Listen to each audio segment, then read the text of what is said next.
Dying, Christ destroyed our death. Rising, Christ restored our life. Christ will come again in glory. As in baptism might put on Christ, so may be he clothed with the glory of Christ. Here and now, dear friends, we are God's children. What we shall be has not yet been revealed, but we know that when he appears, we shall be like him, for we shall see him as he is. Those who have hope purify themselves as Christ is pure.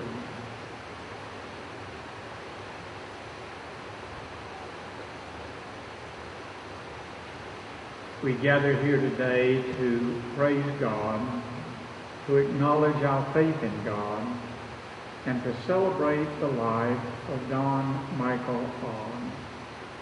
We gather acknowledging our human loss. We gather acknowledging our grief, seeking comfort in time of sorrow and resurrection in the face of death. Amen.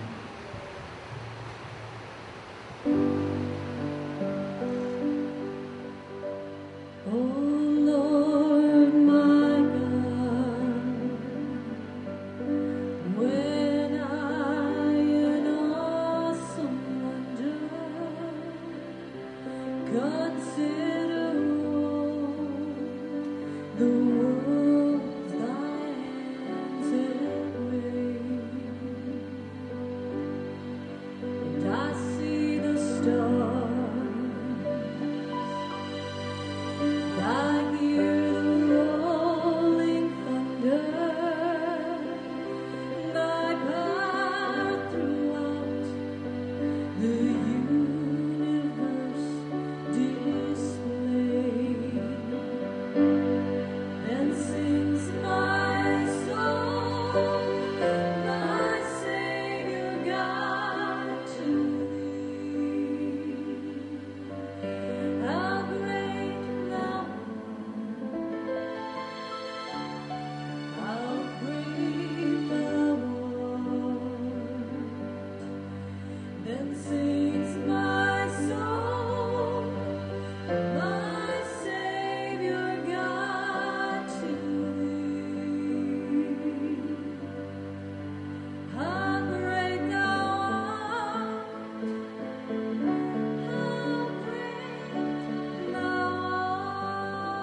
us pray.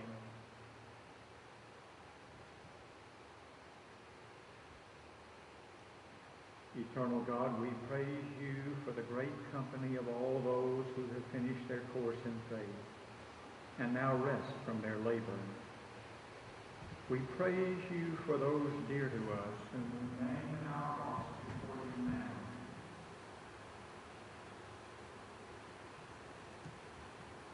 Especially we praise you for Mike, whom you have so graciously received into your presence.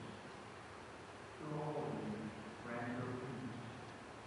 Let perpetual light shine upon them, and help us to believe where we have not seen, that your presence may lead us through our years, and bring us at last with him into the joy of your home, a home not made with hands, but eternal in the heavens, through Jesus Christ our Lord. Amen. Our lesson from the Old Testament comes from the 23rd Psalm, a psalm which has provided comfort for persons down through the centuries and does no less today. The Lord is my shepherd, I shall not want. He maketh me to lie down in green pastures. He leadeth me beside still waters. He restoreth my soul. He leadeth me in the paths of righteousness for his name's sake. Yea, though I walk through the valley of the shadow of death, I will fear no evil. For thou art with me, thy rod and thy staff, they comfort me. Thou preparest a table before me in the presence of mine enemies. My cup runneth over. Surely goodness and mercy shall follow me all the days of my life, and I will dwell in the house of the Lord forever. Herein is the Old Testament lesson.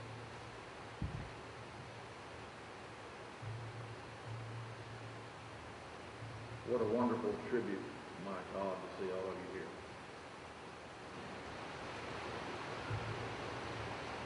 My God was a member in good standing of Rotary for the past 31 years. He held several offices during that time, including president of the Gladwater and Gilmer Clubs. He also had the distinction of being a Paul Harris Fellow, which is one of the highest honors you can achieve in Rotary. Incredibly, he had perfect attendance during that period. This means he attended over 1,600 Rotary meetings. Mike became a member of the Rotary Club of Lake Conroe in 1996. And what a wonderful addition he made to our club. He served on several committees, and he participated in many projects, including our golf and tennis tournaments, our ice cream socials, and our Red Badge program, to name a few. One of my personal fondest memories of Mike is when he and Billy and my wife and I went along with our international committee down to Monterrey, Mexico, to visit our sister club down there.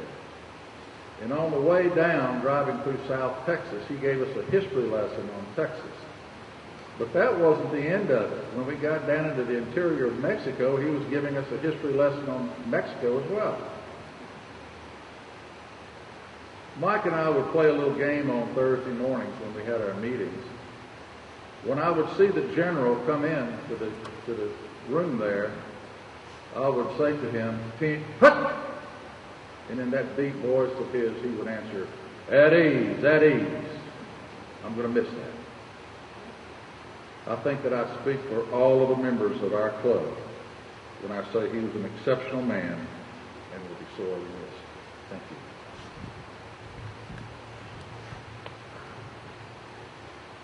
Our first lesson from the New Testament comes from Paul's letter to a young man named Timothy.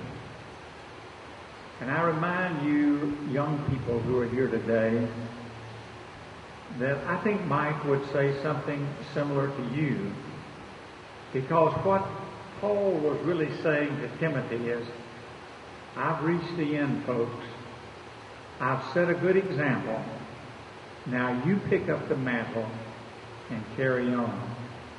This is what Paul said to Timothy, and I think in its own way what Mike says to you.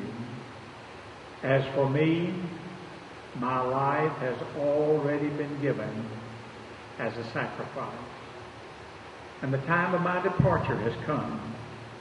I have fought the good fight. I have finished the race. I have kept the faith.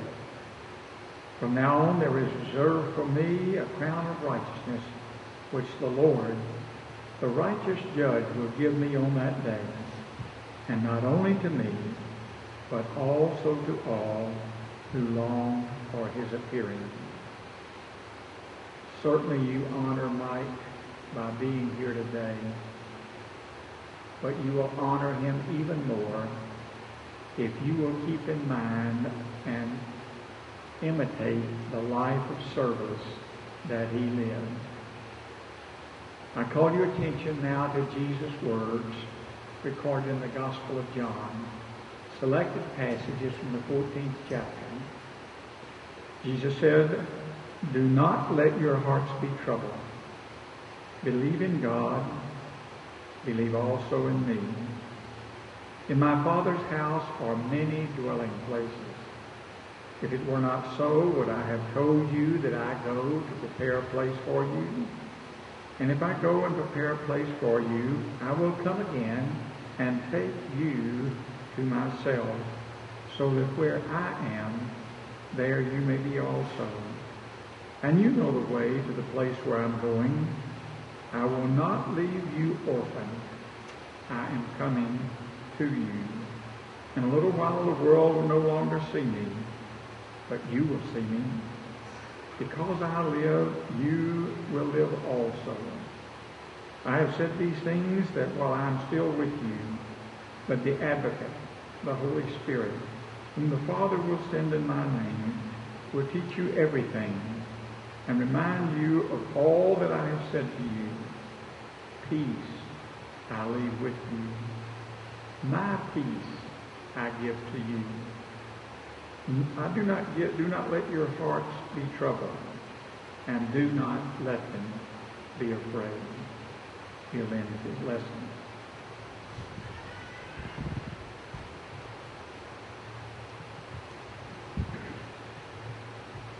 Billy, my God was a good soldier, and he was a great leader. He'd use that big old barrel hoarse voice with his on these soldiers, and pretty quick they'd see that big old heart behind it, and they'd follow him anywhere.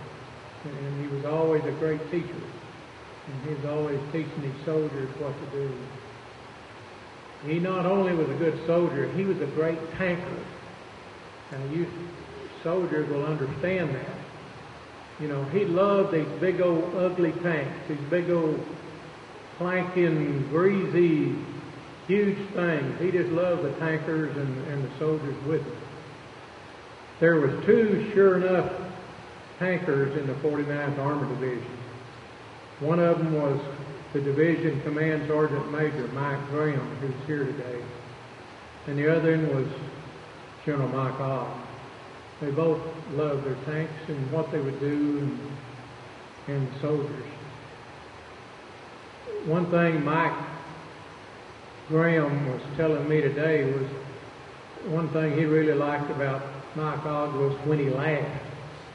He didn't just laugh. He cackled and then he just laughed all over. And that's a nice way to show it. I'm just going to tell one story.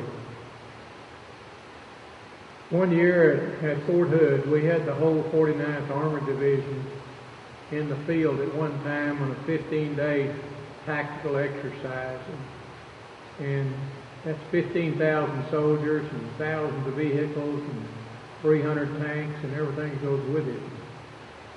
At the end of this training period, we were still out in the middle of the bushes, and we had the cooks prepare a big dinner. for the generals and the colonels. And I think Mike was a brigade commander colonel at that time. So we had these guys around this table, and they had cooked some nice steaks for us. And of course, this was all planned. But we had the cooks bring the steaks out to everyone. And of course, Mike was the last one we got to. And when they got to him, the cooks laid down in front of him chicken. And pardon my language, but Mike jumped up and said, "Chicken, hell, I don't eat chicken." And it was planned. It cracked us up. His grandmother fed him chicken every day for most of his time when he was growing up. So when he got grown, he wasn't going to eat no more chicken. So I do think when Mike got to heaven, he knew when he got to heaven two things. He knew there wasn't going to be any chicken, and he knew the angels would all be A&M angels from Texas A&M going around doing that hoop, hoop, whatever it is they holler all the time. But Billy, we all loved him, and we're going to miss him. We love you too.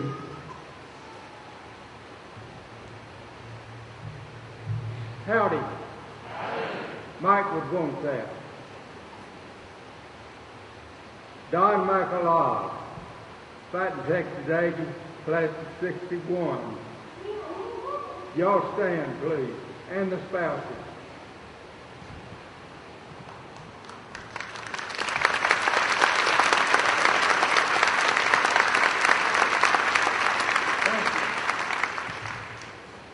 I don't know how many of you went to visitation, but out in front there was an A&M shirt with ribbons and cards. That's those guys that wear the waiter uniforms, the RV card, and all the ribbons and the buttons on the epaulets and everything. But the thing I noticed about that shirt, we all wore form-fitted shirts. That was not Mike's shirt. Mike was never that form. I was in Bryan yesterday, and I read the obituary from Michael. When I completed it, I was completely exhausted. Just to give you a few of the accomplishments while he was with me. RV, that's Ross Volunteer. Distinguished student, distinguished military student, who's who, American College and University, outstanding junior in the first battle group. And that one kind of ticked me off because I was in the first battle group. First sergeant, company commander, outstanding company commander in the Corps.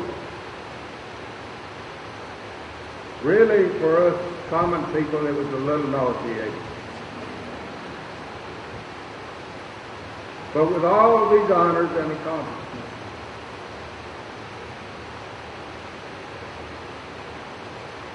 Mike was just Mike. No pretense, no arrogance. You got what you saw. Just Mike.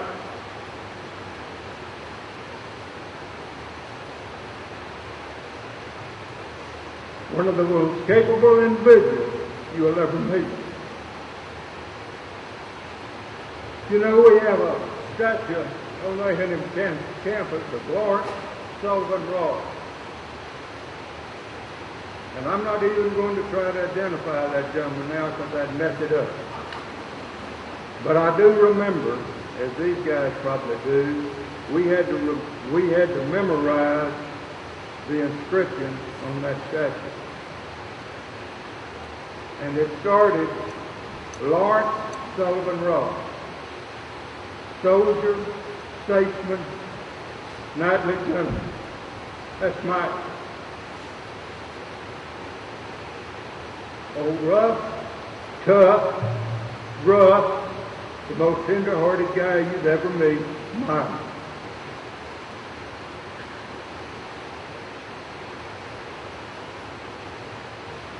The class of 61 lost one of its champions. We loved him. We'll miss him. One of our classmates, Joe Castillo Jr., wrote a poem, Silver Tap. Part of this poem, just wait till April comes around. And his name is read from the roster.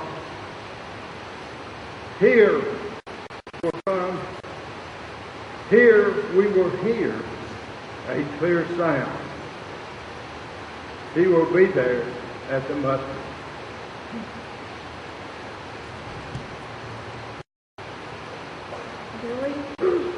Billy and Michael, I am so honored that you asked me to speak today as a representative of the former students of Mike Ogg. I'm not sure how I feel about representing the oldest group of former students, but I am honored to speak for a group of students who felt blessed to have crossed paths with this great man. We were the first group of kids that he taught, and we knew him as Coach Ogg, our junior high football coach. At the time, we didn't realize what a strong and positive influence would become in our lives. But he reached us in a way that few would. He stayed with us into high school, still coaching, but also teaching some of us advanced biology. We were also the last class of students that he taught as he entered school administration after we graduated. I guess he knew there was not another group that could compare to us. He had a way about him that demanded respect, but allowed great fun. He set the tone by letting us know what he expected of us and not mincing words if we failed to meet his expectations. That booming voice kept our attention and kept us in line. He had a pet piranha in the classroom named Sarge, and Sarge served as another incentive for us to behave. We did not want to become fish food. He would inspect student-athletes' report cards, and having to show a poor report card to Coach Ogg was not something you would look forward to. Coach had a nickname for everyone. My last name in high school was Winborn, and so my nickname became Windblown. However, if I got a little too chatty in class, my name became Airbag. And I can still hear him saying, "Knock it off, Airbag." I lost touch with Coach Ogg after high school until about 10 years ago. And then one day I answered my telephone, and this most recognizable voice on the other end said, "Windblown, is that you?" We discovered that we lived in pretty close proximity to each other at that time, and so we arranged to get together. I really needed a friend at that time, and there he was, with his never-ending grin and his great big bear hug. He and Billy took me under their wing and all but adopted me. But since that day, I have heard from him almost every day through email. The last email I got from him was sent a few hours before he died, and there was no indication that anything was out of the ordinary. My God was many things to many people, but one of the things that he was most proud of was his 39 years in the school business. His legacy will live on through the thousands of students whose lives were touched by him as a teacher, a coach, a principal, or superintendent. Last night I started thinking about all the things I had learned learned from this giant of a man, and I'd like to share with you a list of a few of the things that he taught me. I learned how to dissect an earthworm. I learned what deoxyribonucleic acid is. That's DNA. He'd be so proud that I could say that. I learned what a bull ring football drill is. I learned the thrill of a breakaway runner dashing down the sidelines to cross over the goal line, especially if it was at an Aggie home game. I learned that it's not whether you win or lose, but it's how you play the game that matters. I learned what true American patriotism means. I also learned why it's so important to vote. It's to cancel out your buddy's vote, right, Ed? I learned what happens to fighter pilots from pulling too many G's. If you don't know, I'll tell you later. I learned how an armored tank works. I learned what service above self means. I learned how to make a hot toddy. I learned how to lock legs and arms to sway in the bleachers during the Aggie War hymn.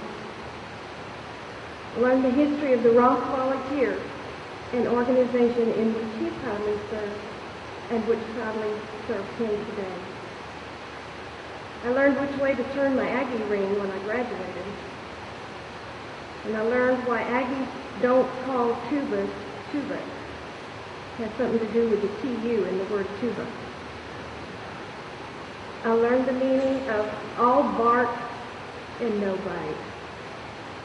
And most importantly, I learned the true meaning of friendship. Coach Og once said to me, the people who make a difference in your life are not the ones with the most credentials, the most money, or the most awards. They are the ones that care. I know that he cared for many people, and I will be forever thankful that I was on that list. Thank you for being here today. This is truly an assemblage of wonderful people. I was blessed, and my God came into my life almost 19 years ago. We worked together. We worked hand in hand as school administrators, or as Mike and I say, we were schoolmen. But we worked together as principal and superintendent in two different school districts. The first came in Gilmer, Texas, about 17 years ago. Mike came to Gilmer. He was a veteran principal already at that time, after having been a splendid high school principal in two school systems. But I'm going to talk about the two that we worked together in, a few of the little things that happened to us, with us, him for others. When we employed Mike in Gilmer, we certainly did our due diligence. We checked our references, but I knew a lot about Mike already. But we found out as we began to check references that there were a couple other things that we didn't know about. One, we were getting a great high school principal, but we were also getting the world's greatest algebra teacher in Billy Ott. And that was kind of a nice plus, I can promise you. And then we also found that we gained in our student body two splendid young men, in Michael and Preston, who quickly became leaders in their peer group. So they enriched our community while Mike was improving our school. When Mike came to Gilmer High School, the faculty was mature and experienced, at that time about Mike's age. He went to work, working on our strengths, showing up our weak points.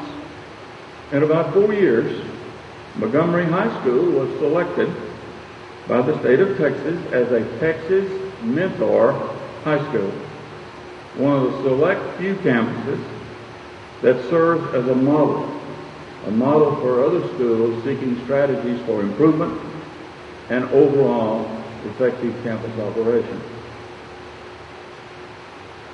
But no one that ever knew Mike Og would ever claim that an Og-run school was poorly disciplined. However, one night. One night we had a basketball game, and right at the end of that thing, and there's people here in the building today that were there, we had a basketball game, and it turned into a real Donnybrook. There were 6 or 7 of us fairly at that time getting kind of old adults out there getting moved around the court by these kids that were going after it. But we got it calmed down.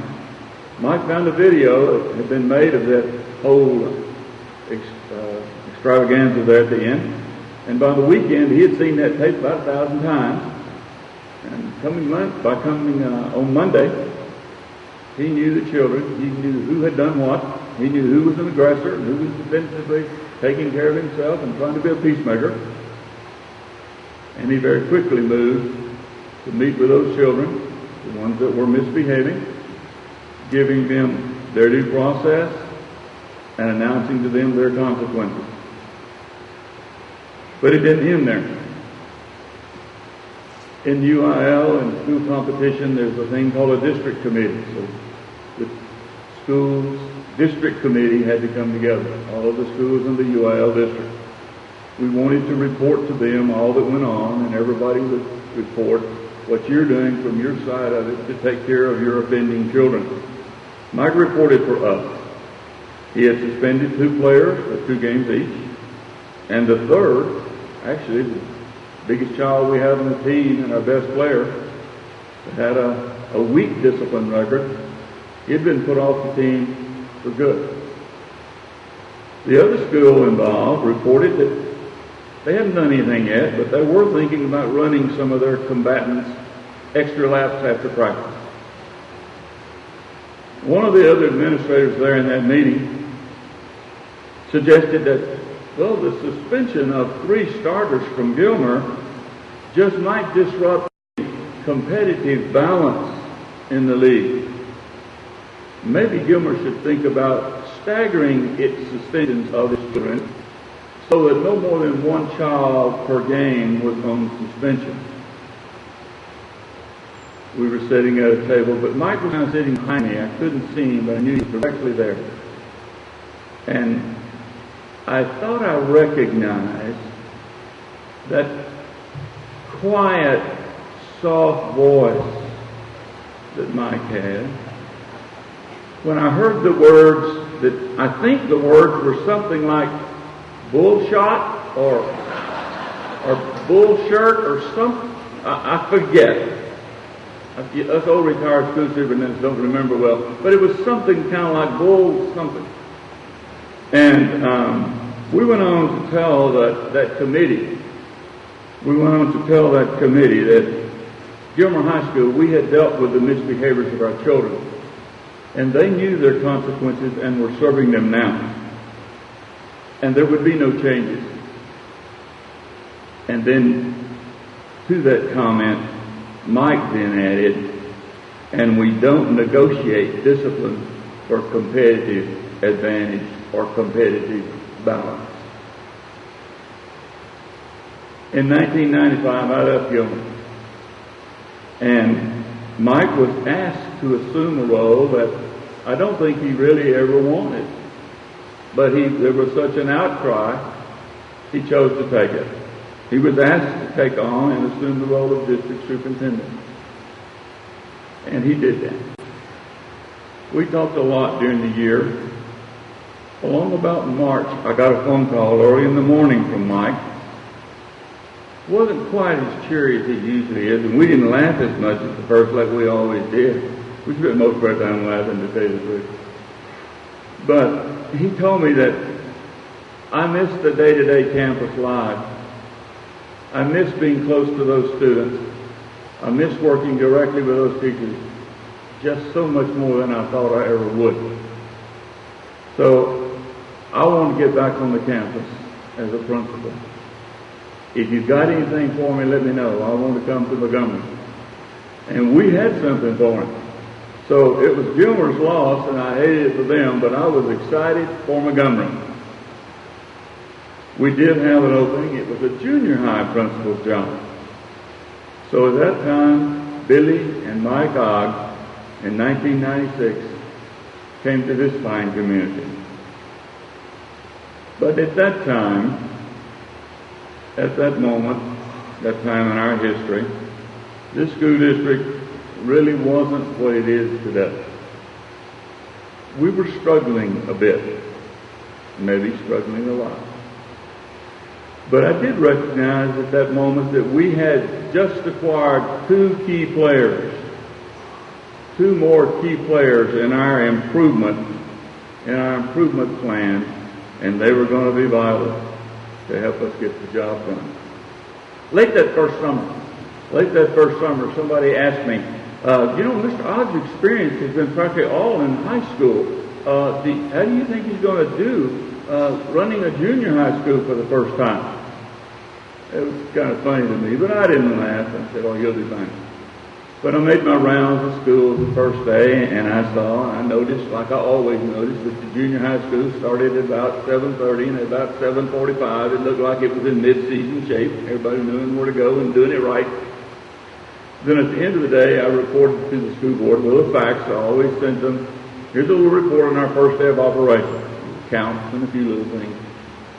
But I closed that report, and I said, our new junior high principal, Mike Ogg, in his own words, has reported that his first day of school in Montgomery has gone as smooth as a gravy sandwich. And that's about as good as you get. What Mike found at Montgomery Junior High was a campus with low average scores, high teacher turnover. Plus with that, we're gaining about 10% new students every year. With these transitions and a few of the key people there that stayed with him, within about 3 years, Mike basically had turned that staff completely over. He had hired the whole group. But this was a unique and a hard-working group of people that Mike had picked. They were talented. They were knowledgeable. They were very innovative, fun-loving, and did I say they were very young. Mike now found himself more, in compared to their age, more of a father, as much of a father figure as a professional leader. But I began to see that this new team was reinvigorating him, re-energizing him, and they were working hard for their new leader, Mike Ogg. Mike was back in the environment he loved, back on that campus home. But he did comment to me and share several comments to me over the years about, I never know, they surprise me every day. I got into one of those surprises myself. Was making the tour end of August one year, and it was very hot that August. We had temperatures in the day going up into the 108, 110 degrees. It was very, very hot. So as I came into the junior high, I went into the junior high workroom, and there was a young second year, they were all young, second year teachers there working on materials and hard, and we began to talk, and we talked about the weather, how hot it was, and she mentioned the fact that, and remember now, these are young people. They talk a little different. She said, Dr. Smith said, it is so hot when I get out and try to jog every day in this heat. I get a wedgie. Do you get a wedgie, Dr. Smith? About at the same moment that she asked that question, Mike walked into the room. And Mike says, give me a break. Girl, this is the superintendent of schools. You can't ask the superintendent if he gets a wedgie, whatever that is. Mike and I left the room, walking down the hall, both trying real hard not to just burst out laughing, because we were really tickled about that. And he looked up at me and he said, I never know what the girl's going to say, but she teaches of a storm. Within a couple years, and that mostly new faculty, with a few excellent continuing people, they began to turn that campus around. They began to make progress. And it was clear that that young contingent of educators would have walked through fire for their principal, Michael. For several years prior to that, our district and our campuses had had the lofty district and school goals to earn the state's highest accountability rating, to have all exemplary campuses and an exemplary district. And we were a long way from there at the time. We made progress. Eventually, one or more schools would climb up a notch. Eventually, all of our campuses were recognized and the district was recognized, but we still hadn't broken through. We had achieved that second highest rating, but we still hadn't broken through to our goal of exemplary standing. Then in 1999, the campus that a few years earlier had been our weakest, that campus became this school district that is now known for exemplary campuses, and having been the only exemplary district this Region 6 has ever had. But that weakest campus, in just a few years, with my God, had become our first exemplary campus. My God, principal. At that moment, what had been a high goal became our standard. And that's a standard that all the schools in this district soon met and continue to do so. Mike's accomplishments in educational leadership, just like his other endeavors, so many other endeavors, were characterized by fierce loyalty for his people, unflappable commitment to his core values, and incomparable work ethic. And he did this all with heart and the roar of a lion. Billy, family, and friends, and Mike had lots of friends. Mike's been gone from us for a few days now, and he's in heaven. Now the Lord is still in charge in heaven, but he's got an executive officer like he's never had before. Mike's first command, all angels will learn and sing all Aggie songs daily. Those that do not do well will be sent to in heaven suspension. Those that balk will be sent to alternative heaven for recycling. Mike was an Aggie. All you had to do was ask him, and he would tell you. I had the privilege of knowing Mike for 30 plus years. We were both high school principals, both in the National Guard, lived in the same geographical area, and for a while we were neighbors, although we were about 20 miles apart. Most important thing to me with all the association, Mike and I were friends. You know, I knew he could depend on me. I knew I could depend on him. All he had to do was ask. All I had to do was ask. In a person's lifetime, you will find people that excel in 2, 3, maybe 4 ways. Mike was an exception to the rule.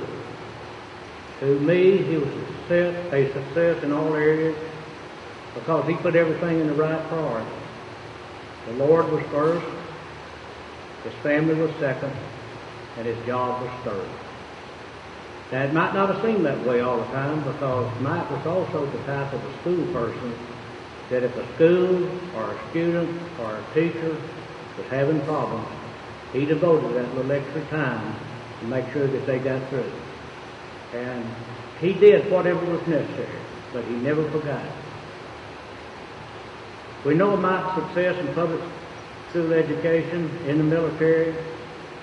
How about the contributions that he made to the different organizations, some that you've heard today? The things that he volunteered, the contributions he made in the cities or the communities where he worked, to A&M. Whenever he ever had a call from a classmate, from a former student, from a former teacher, administrator, you could count on Mike. He would respond. Mike was a throwback with a characteristic of the old days. If he told you he would do something, he would. If he told you he would be there, he would be there. If he made a mistake, he would readily admit it was his fault. His word was his bond.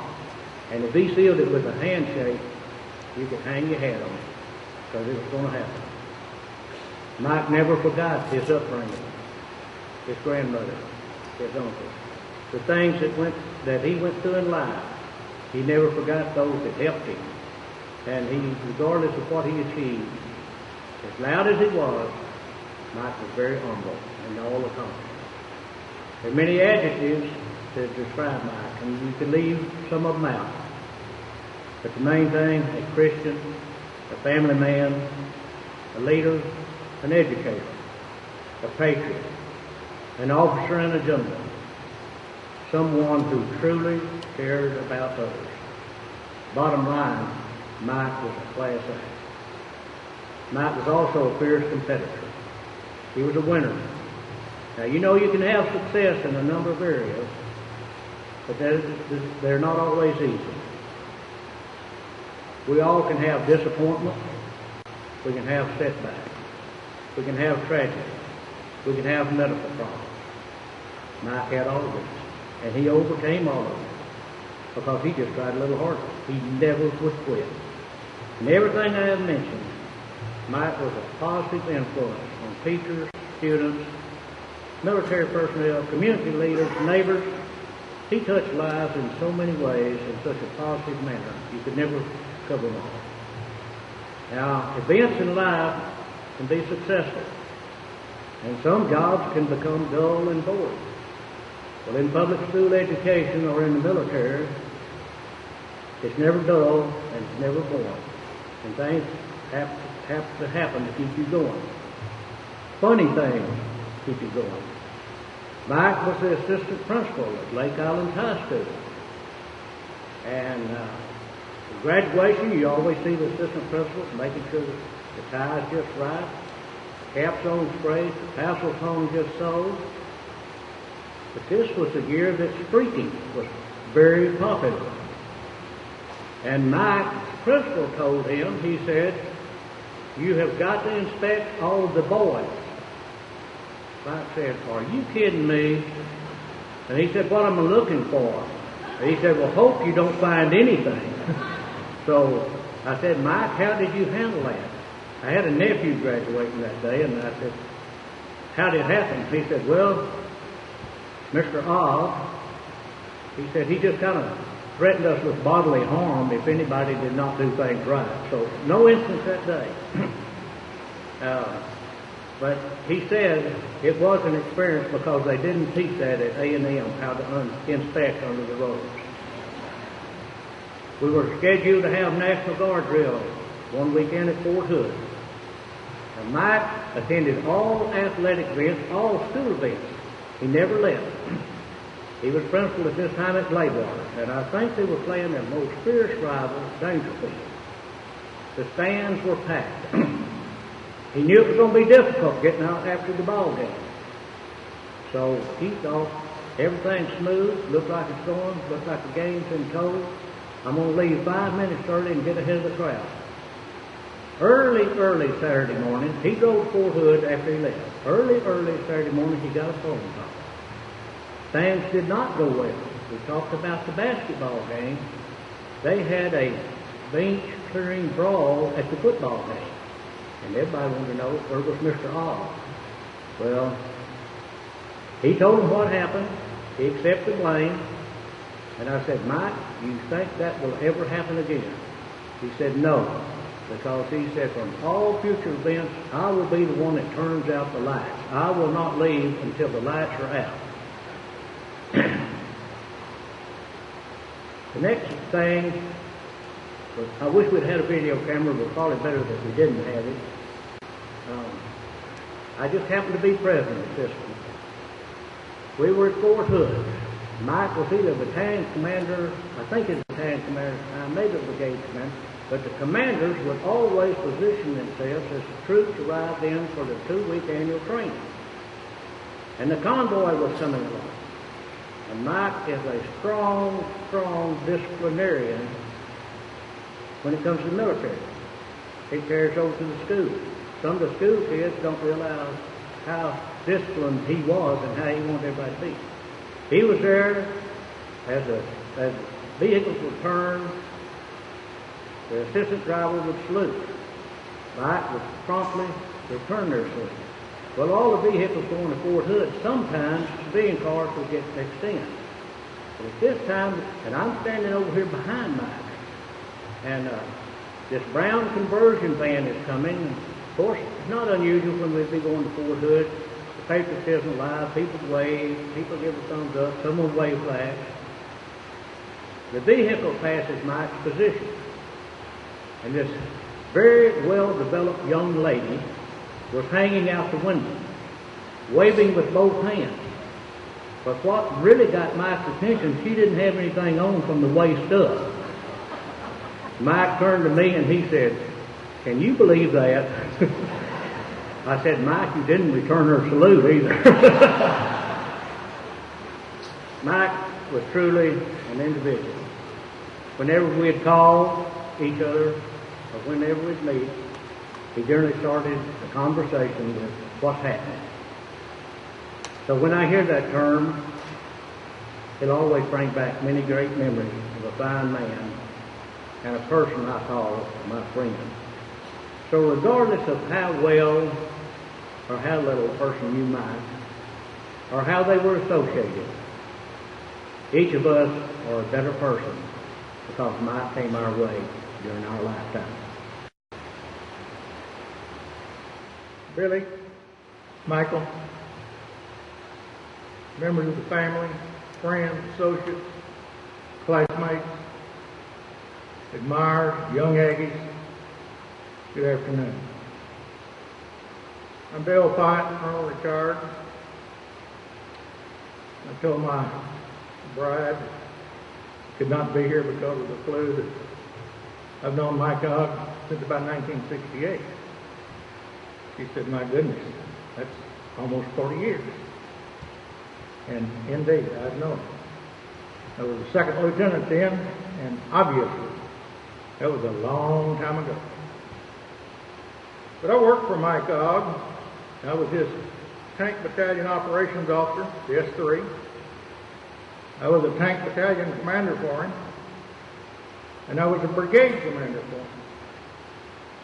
And we were together as students in the Command General Staff College, and on many occasions, Mike Ogg and I and others traveled to Washington, D.C., and many times Mike and I would room together, worked Capitol Hill for the betterment of our nation.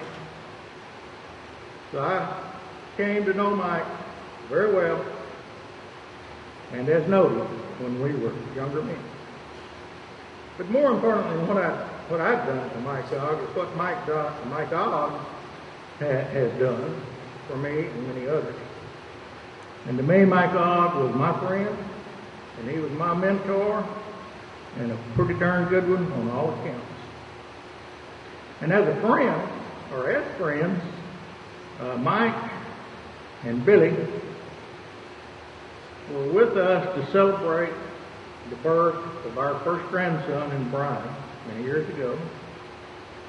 But the Oggs, all four grandparents, the proud mother, the proud father, the little baby, and several other strap hangers were in that hospital room all at the same time when the floor supervisor showed up.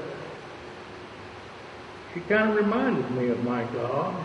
She was a bit rough, a first sergeant kind of a person. And she was very, very quick to tell us there was a 2-visitor limit in her hospital. Other than Billy, I've never seen any woman cause Mike Ogg to move so fast. And oh, by the way, that little baby we were talking about, he's now making straight A's as a junior at Texas A&M. After Mike had finally retired from just about everything, I helped convince him to put on yet another volunteer hat and work in the Texas Employees for the Garden Reserve program, assisting our citizen soldiers in the global war on terrorism. And he excelled in that effort, and he was a good soldier at the very end. And we all know he was an excellent husband, excellent father, educator, military officer, student of history, friend, volunteer, and American patriot. You've heard some of these words, but I assure you that none of us compared notes before we spoke. So you know this is coming from the hearts of all of us. But he was one of those guys had a strong sense of duty. But he was also a person of good humor, good wit, and somebody that was fun to be with. And no matter how serious the situation, he would always bring things to perspective, and he saw a bright side in every issue, every event that ever occurred. On his serious side, I'm sure that many, if not most of you, have heard him say many times, all things in moderation. All things in moderation. That's pretty good advice, and he certainly lived it himself. And for the people here in the education field, and perhaps some other areas, you may not know Mike's military nickname. You know, he had a nickname for everybody. Well, we had a nickname for him too. Do you remember the TV series from the early 80s called The Dukes of Hazzard? There was a guy in a white suit, vertically challenged, named Boss Hogg. One of our command sergeant major always called Mike Boss. So it was a natural that we called him Boss Hogg. And a pretty good boss he was. Not many people in the military service have commanded 2 tank battalions and 2 armored brigades.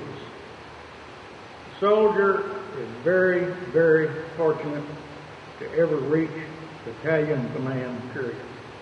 And he's done that twice. And brigade command twice. Have any of you ever invited Mike Ogg to dinner and then served him chicken? Did he ever hate chicken? About as much as I did. And once at a formal military dining out on College Station, the menu said filet mignon, is what I read. But Boss Ogg and I were served, as everyone watched, raw, not rare, but raw chicken on a platter. Can you believe that? Well, we got a good laugh. We finally got our steak, but that was a little payback and just a way to jab Mike every now and then. When he retired militarily, I presented Mike with a rubber chicken mounted on a walnut platter. And he immediately gave me his famous 2-point stance. And I'm sure many of you teachers have seen that stance. It's where he puts his eyes on you, his hands on his hip, and he pushes his glasses up on his head. That's when he's serious. I know a lot of the students have seen that, and I know the soldiers have. But many of us have shared good times, some bad times. We've endured some foul weather. searing heat, cold, and the constant dust generated by the thing called a tank. And a tank is a device that was well designed to kill on one end and maim and injure tank crewmen on the other end. And Mike loved those tanks. But he was also one of millions of men and women who early in their life wrote and signed that undated check. That check was made payable to the United States government. The amount payable was up to and including my life. We're all going to miss my God, but our lives collectively are better for knowing my God.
ceremony, I was thinking as I listened that somehow it's almost ironic. Several things came to my mind. I've traveled the world telling Aggie jokes. Someone told me that there's only one Aggie joke, the rest of them are true. And if all the angels in heaven are Aggies, I'm in trouble. I don't know what I'll do when I get there. I doubt if I'll get in. I don't know what to do about chicken either. I told Billy and Michael the other day that if I believed in reincarnation, I believed I would come back as a chicken.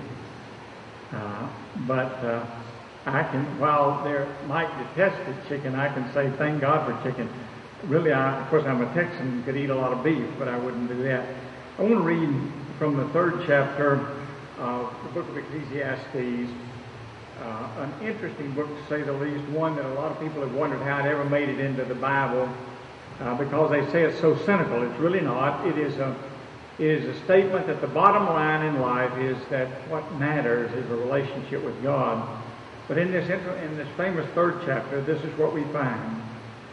For everything there is a season and a time for everything under heaven, a time to be born and a time to die, a time to plant and a time to pluck up what is planted, a time to kill and a time to heal, a time to break down and a time to build up, a time to weep and a time to laugh, a time to mourn and a time to dance, a time to throw away stones and a time to gather stones together, a time to embrace and a time to refrain from embracing, a time to seek and a time to lose, a time to keep and a time to throw away, a time to tear and a time to sow, a time to keep silence and a time to speak, a time to love and a time to hate, a time for war and a time for peace.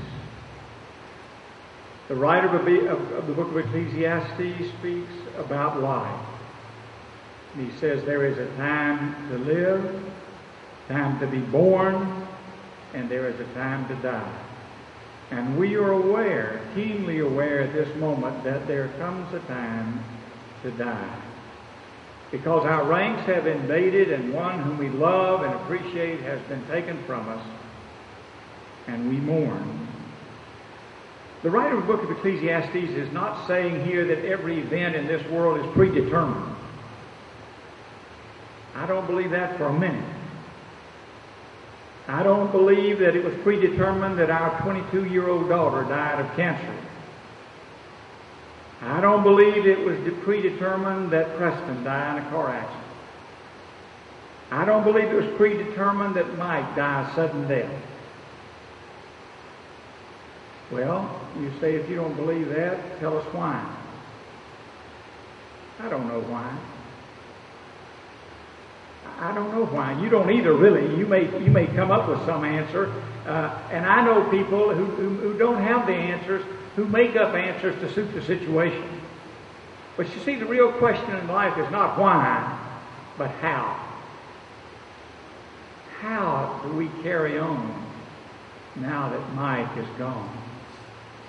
How do Billy and Michael and the other family members compensate for the fact that he's not at the table anymore? How?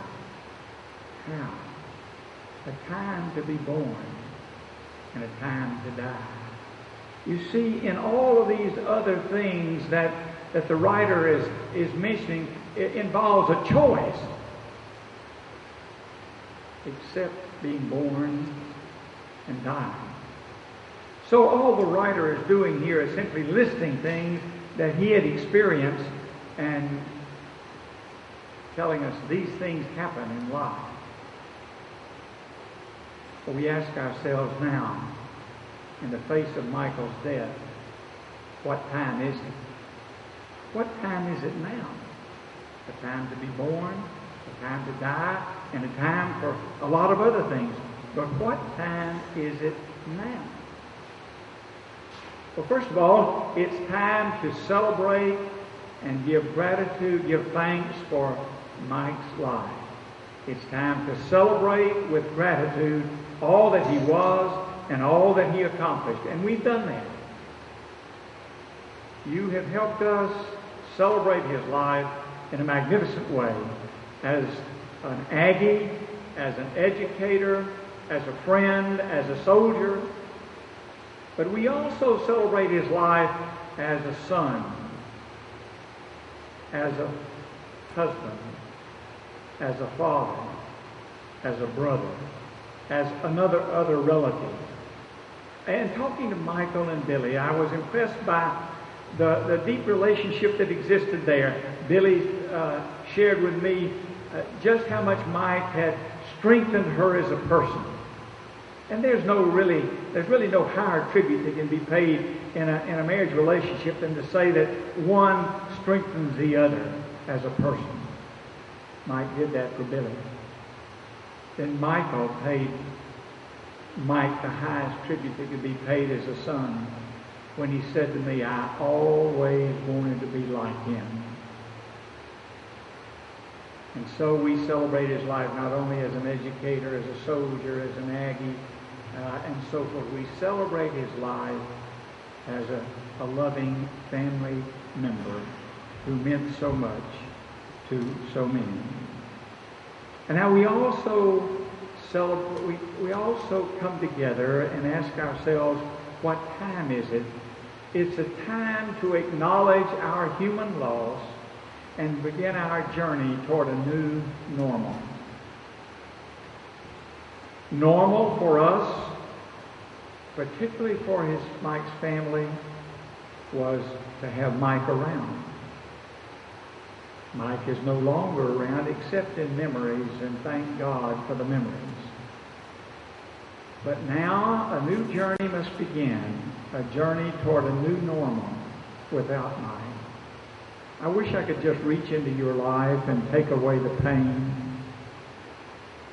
I can't do that. No one can. The journey toward a new normal is a painful journey. I wish I could tell you differently, but you know better. But what I can tell you is not that it's easy, but that you'll get there. I can tell you that there is light at the end of the tunnel. Because there is a light that's come into the world that's never been put out. And while it is time to celebrate Mike's life with gratitude, and it's a time to start this journey toward a new normal, it's also a time to realize that God has given us the resources whereby we recover. How? How do we recover? God has provided us with a marvelous recuperative power. And in the face of difficulty and tragedy, we can find ourselves in a moment of reestablishment, moving on, living and loving again. I wish I could tell you that God saves us from the storms of life. If you're honest, you know better. If you're honest, you know that all these words that people are espousing today that say if you believe in God, everything will come up roses are absolutely false. God never promised to save us from the storms of life, but God did to promise to sustain us within the storms of life. And so God will do that for you as He's done it for so many. God will sustain you in the storms of life. The light blazed out of the darkness, and the darkness could not put it out. In death there is resurrection, and you have experienced a death, and there can come a resurrection to a new life in spite of the loss. Ernest Hemingway, in his novel *A Time, A Farewell to Arms*, wrote these words: "The world breaks everyone, then some become strong at broken places. The world breaks everyone, then some become strong at broken places." It's my prayer for you that as you move forward, that you will become strong at those broken places. As I've said, we celebrate Mike's life with gratitude.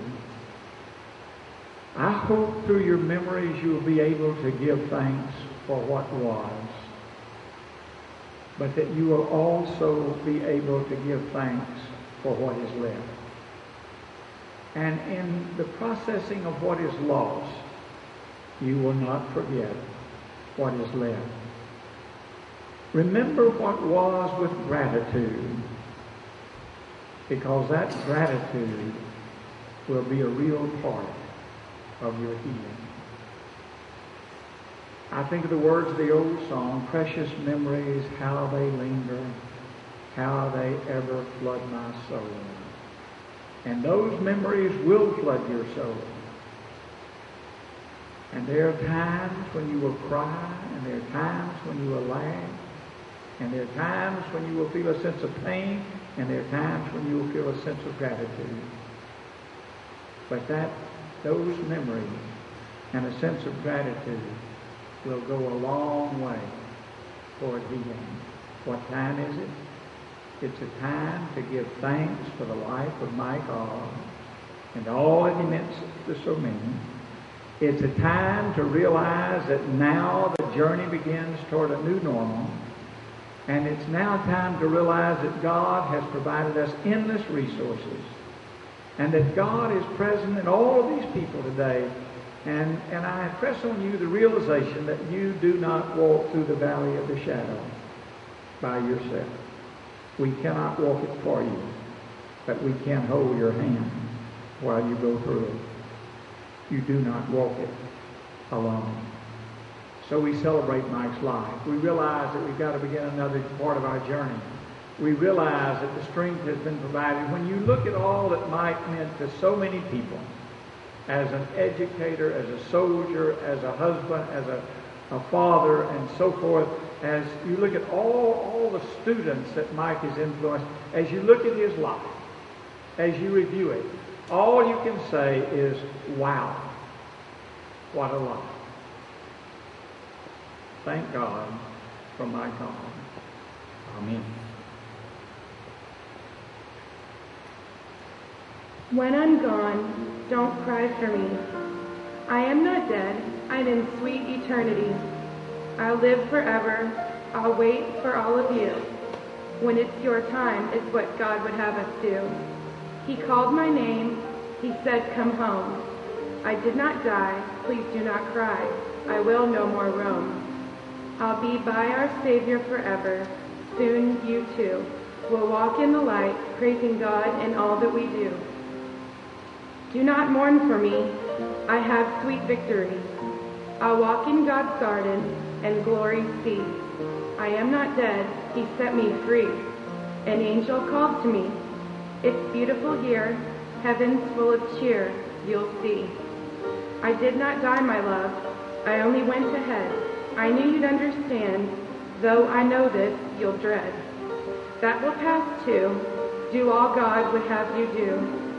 Maybe up there, God will let me have a glimpse of you. I did not die, so do not cry. I'll meet you here one day. Jesus will send an angel to bring you to me all the way.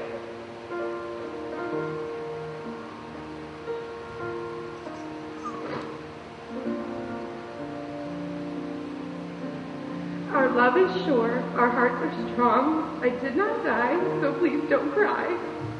I am home.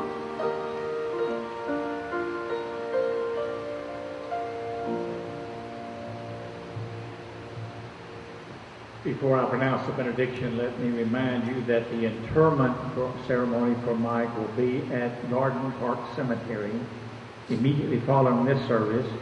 The cemetery is located on 3083, just off of I-45 to the east. Immediately following that, they will come back to the high school cafeteria for a reception. I would also ask you to remain seated until the body is taken out and the family follows. Now receive the benediction. Oh God, we thank you for the life of Don Michael Ogg. And we pray as we continue our journey that you will deliver us from regrets over what might have been. Give us grace to celebrate what now is, and the wisdom and the courage to bring into being that which is needed through Christ our Lord. Amen. The last chord, Trip. It's written by R.U. Duval Jr., Aggie class of 1951. It was Judgment Day in Aggie land, and tenseness filled the air. All knew there was a trip in hand, but not a soul knew where. Assembled on the drill field was the world-renowned Texas 12th man, the entire fighting Aggie team, and the famous Aggie Band. And out in the front, with the Royal Guard, the reviewing party stood. St. Peter and his angel staff were choosing bad from good. First he surveyed the Aggie team, and in terms of an angel swore, "By Jove, I do believe I've seen this gallant group before. I've seen them play since way back when, and they've always had the grit. I've seen them lose, and seen them win. I've never seen them quit. No need for us to tarry here, deriding upon their faces, as plain as the halo on my head, that we have now opened Henry's heaven's gate." And when the 12th men heard this, they let out a mighty yell that echoed clear to heaven and shook the gates of hell. "And what group is this upon the side?" St. Peter asked his aide. "Well, that's swelled as it burst with pride, and we are judgments made." "Why, sir, that's the cadet corps that's known far and wide for backing up their fighting team, whether they've won, lost, or tied." "Well then," said St. Peter, "it seems very plain to me that within the realms of heaven they should spend eternity and have the Texas Aggie Band for once commence to play. For their fates they must decide upon this crucial day." And the drum major, so hearing, slowly raised his hand and said, "Boys, let's play the Spirit for the last time in Aggie Land." And the band poured forth the anthem in notes both bright and clear, and 10,000 Aggie voices sang the song they hold so dear. And when the band had finished, St. Peter wiped his eyes and said, "It's not so hard to see, they're meant for paradise." And the colonel of the cadet corps said, as he stiffly took his stand, "It's just another court trip, boy. Let's march in behind the band."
O death, is your victory? Where, O death, is your sting? But thanks be to God who gives us the victory through our Lord Jesus Christ. Let us pray. This wonderful world, and you know all things in heaven and earth. Give us such faith that by day and by night, at all times and all places, we may without fear commit ourselves and those dear to us to your never-failing love in this life and the life to come. Amen. O God, as first you gave Michael to us, now we give him back to you. Open wide your arms of love and welcome him home. And grant to us strength and courage for the living of our days. Amen. Let's join together and pray now the Lord's Prayer. Our Father, who art in heaven, hallowed be thy name. Thy kingdom come, thy will be done, on earth as it is in heaven. Give us this day our daily bread, and forgive us our trespasses, as we forgive those who trespass against us. And lead us not into temptation, but deliver us from evil. For thine is the kingdom, and the power, and the glory,